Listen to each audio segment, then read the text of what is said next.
Welcome to the channel. In today's video, I will be explaining how the Jacksonville Jaguars could possibly make the playoffs. That's coming up on Brandon's Sports Talk.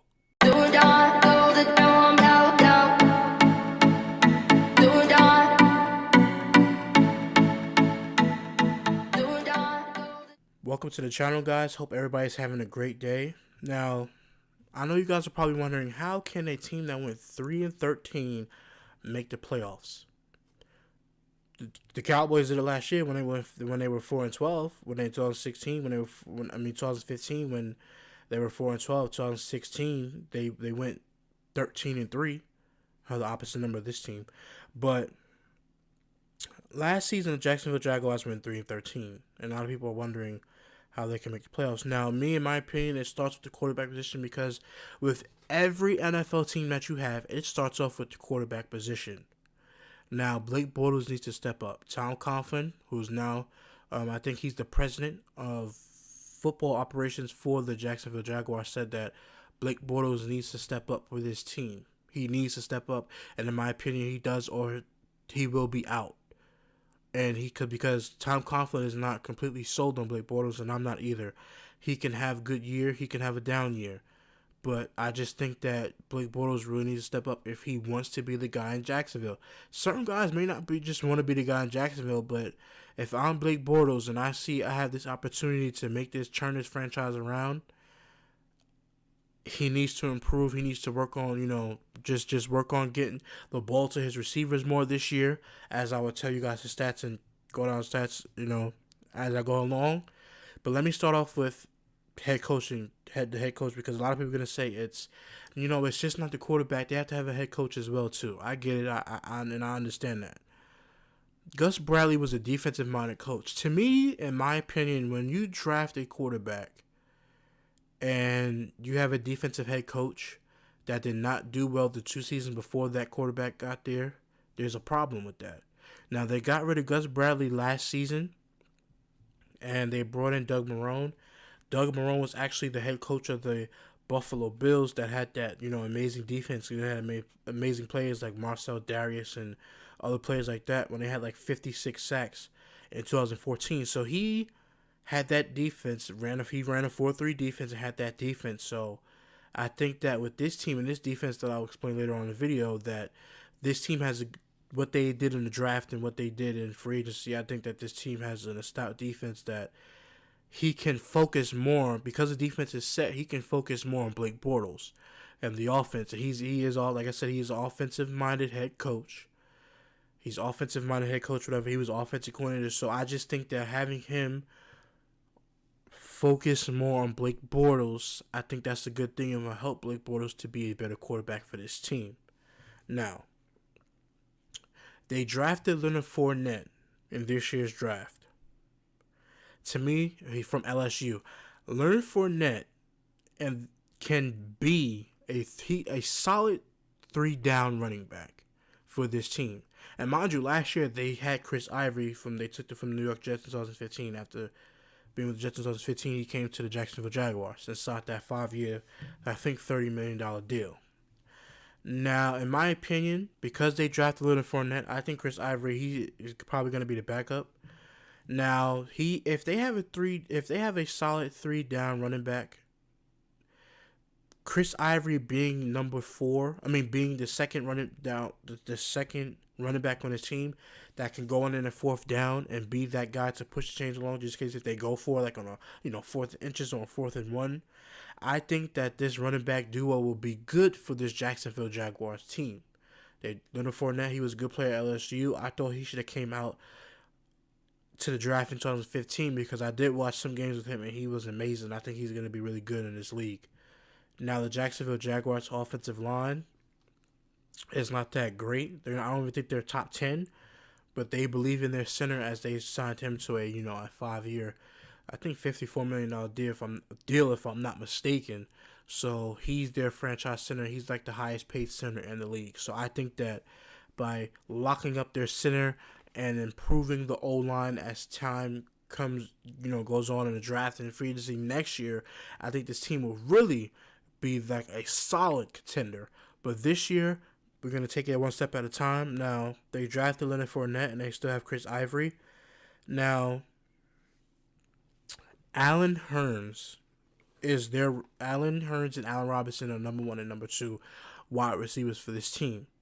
Now, Allen Robinson, I'm going to read you some stats from Allen Robinson 2015. In 2015, Allen Robinson had 80 receptions for 1,400 yards and 14 touchdowns in 2015. To me, he's a number 1 receiver for this team, hands down. Allen Hurns had 64 receptions for 1,031 yards and 10 touchdowns. Number 2 receiver who could be a number 1 receiver if Allen Robinson wasn't there. But now, the good thing about this team is that they have a number 1 and a number 2. Like I said before in a previous video, it is hard to have 2 receivers on a team, let alone the 2 number 1s, but they have a 1 and a 2. But to me, these 2 guys can be number 1 receivers, in the future, like solid. But to me, it's hard to have even a second receiver. So this team, they're proven to have 2 receivers that's capable of playing. They're not scrubs. So I just think that, in my opinion, that Blake Bortles needs to improve because of, now I'm about to read 2016 stats. Allen Robinson in 2016 had 73 catches for 883 yards and 6 touchdowns. Decent. Fell off from the previous year. Now, Allen Hurns had 35 receptions for 477 yards and 3 touchdowns. They fell off that bad. Now, I don't blame them as receivers. I blame coaching, and that's why Gus Bradley got fired. Now I'm going to read you Blake Bortles' stats before I really start to get into, the defense and things like that. Blake Bortles in 2015 threw for 4,428 yards with 35 touchdowns and 18 interceptions. It was a good year from his rookie year. It was a good year. In 2016, Blake Bortles threw for 3,905 yards, 23 touchdowns, and 16 interceptions. So from 2015 to 2016, he threw less yards, threw less touchdowns, and only threw 2 less interceptions. That is not good. You fall off from 35 touchdowns to 23. Like I said, I'm not going to blame him for everything, but you need good quarterback play, and this is why he needs to improve. This is why Tom Coughlin said that he needs to improve, or he may not be the guy going forward. He needs to improve. There's no way that both of your receivers in 2015 have 1,000-yard season, and they just drop off significantly to 800 yards into 400 yards. I mean, like I said, I can't blame Blake Bortles for everything. But certain play calling and different things are a factor.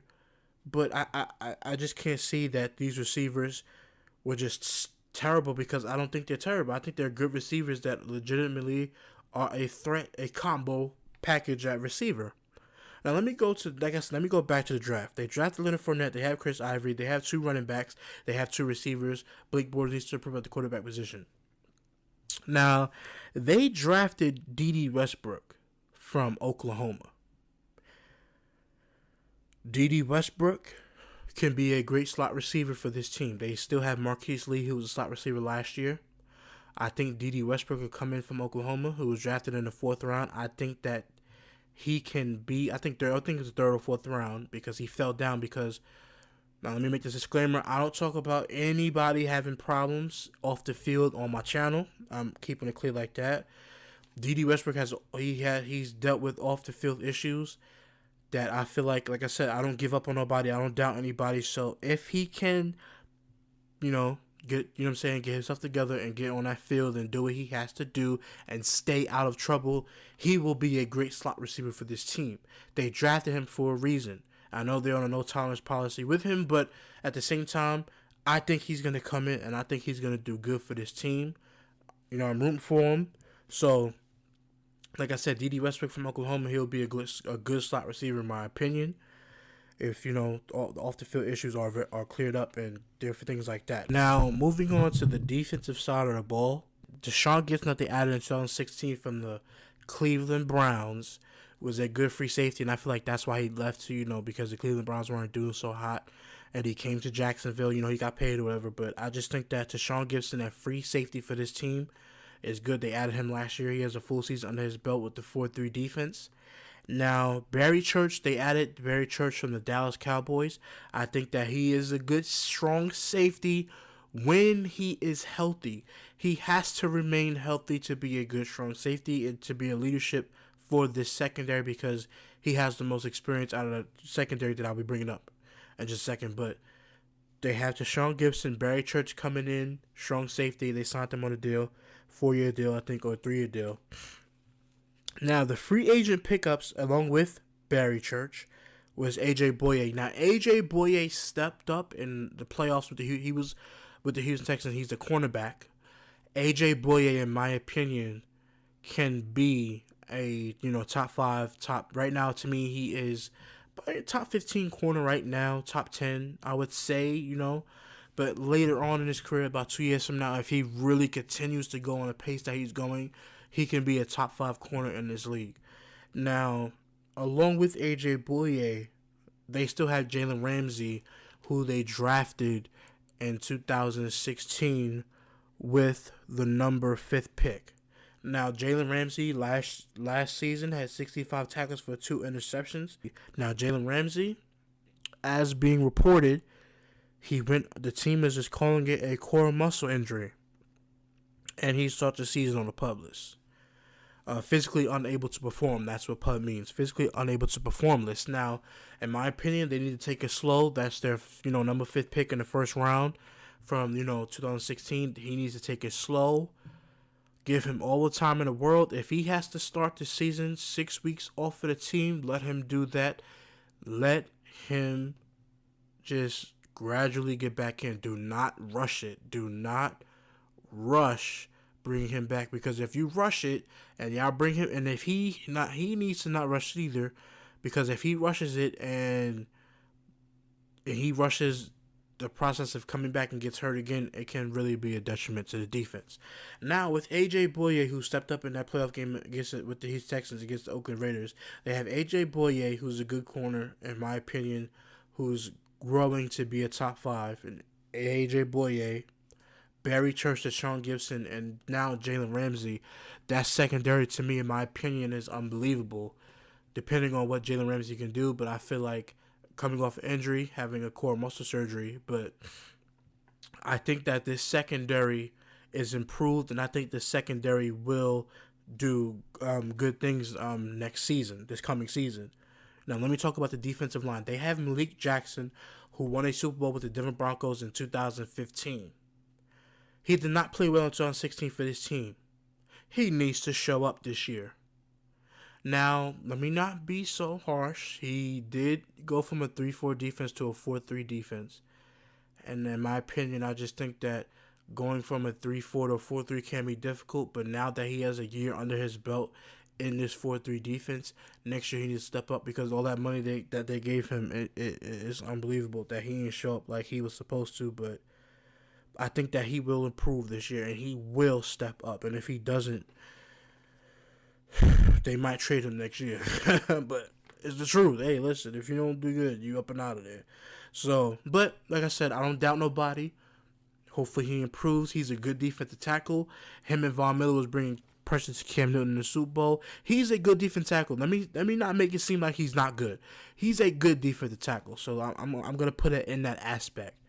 They have Dave Sheldon, to me, who needs to step up. Also, D-tackle in the middle. He can be a good player in the middle for this team. Let's see in the preseason how, as a collective unit, they all do together. Now, okay, so they also added Calais Campbell to this team, who had 8 sacks, 1 interception last year. He's a defensive end, and he had 53 tackles in Arizona. He was from the Arizona Cardinals, and they brought him in. Now, Calais Campbell, he's a force to be reckoned with.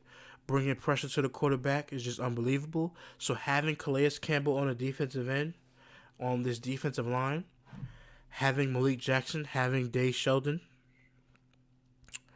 and also they have Dante Flower Jr. He was drafted in 2015. He was a first round, he was a number 3 pick. Dante Flower did not get to have his rookie year because he tore his ACL. Now, his second year, he made his debut on September 11th, 2016. He had 3 tackles, 1 for a loss. And his total, he had 32 tackles in 2016, and he had 4 sacks. I think because he was a number 3 pick in 2015, I feel like now that he can get used to the defense and get himself acclimated some more, he will do good. But I'm not going to say he's a bust yet. Let's just see how he does. Pump the brakes on saying people are a bust, because somebody can have a bad first 2 years and everybody think they're a bust already, and then the next 3 years they're going to have a good year and the people looking stupid. But, so in my opinion, Dante Flower needs to step up. Now, he's dealing with the off the field issue as well, so I'm not gonna say I don't get into that on the channel. You can look it up, you do whatever. That's not me. I don't doubt people. So Dante Flower, I think that given the circumstances, if he, continued, start to, just behave yourself, whatever, and get back into the defensive scheme, take this seriously, I feel like he will be a good player for this line. Now let's put it all together before I get to the linebackers. A.J. Boye, Jalen Ramsey, Barry Church, Tashawn Gibson, Dante Flower on the right, Calais Campbell on the left, Malik Jackson, and Dave Sheldon. This team, secondary and defensive line, is off the charts. Off of the charts, the talent on this team, and Doug Marrone being a guy who can take talented defenses and put them in, like I said, they're in a 4-3 defense, like he did in Buffalo when they had that talented defense, and what they did, the Jacksonville Jaguars can be a good playoff team. Now I'm going to go to the linebackers. Telvin Smith, right outside linebacker. He's good for this team. I think he's going on into his 3rd year this year. He's a good linebacker to me, in my opinion. He's going to step up and have a big year this year at the right side. He was good last year. This year I feel like he's going to improve even more. Miles Jack, I think this year now let me just say this before I really get into Miles Jack. They have Paul Lunsky. I don't know how to spell his last name. Forgive me for that. But he was their middle linebacker. And last year, I was watching the Jacksonville Jaguars, and I made a case that Miles Jack should be moved, because now if you look at the rankings of linebackers, like let's say for instance you play Madden, and Madden is right middle, left outside linebacker, but on the depth chart and an actual like depth charts in real life, they say strong side linebacker. Now strong side linebacker, that was with Miles Jack, but he was on the left and Paul was in the middle. Now I said that because Paul played 8 years already, I think he should move to the left, put Miles Jack in the middle, and keep Telvin Smith on the right. Now, with those 3 linebackers, and let's see how Miles Jack plays out, give him some time. He was drafted in the 2nd round of 2016. Let him fully get used to the defense coming into this offseason. So, we're going to give him time. Let's see preseason how they step up, how they play together, if they can get the chemistry down. But just as a whole, the whole secondary of this team, the middle linebackers, the right, middle, and strong side, left outside linebacker, they have good linebackers on this team. Paul's a good linebacker. Telvin Smith, good linebacker. If Miles Jack steps up, like I just said, this team is going to be off the charts. Not only do they have a defensive line, not only do they have secondary, but they have good linebackers. And also with that, they have 2 receivers on this team. They have a good head coach who can focus on Blake Bortles, as I said previously. They have a good head coach. They have a running back in Leonard Fournette, who I think is going to be off the charts next year. I think he's going to be solid. Like I told you guys before in the video, I watched him play at LSU, and man, he's a really, really, really good running back for this team. So with that being said, that was just a breakdown of, the offense, the defense, and, the coaching for this team. But overall as a unit, like I said, the secondary, linebackers, defensive line, they still have to improve the offensive line, improve the quarterback position. They have wide receivers.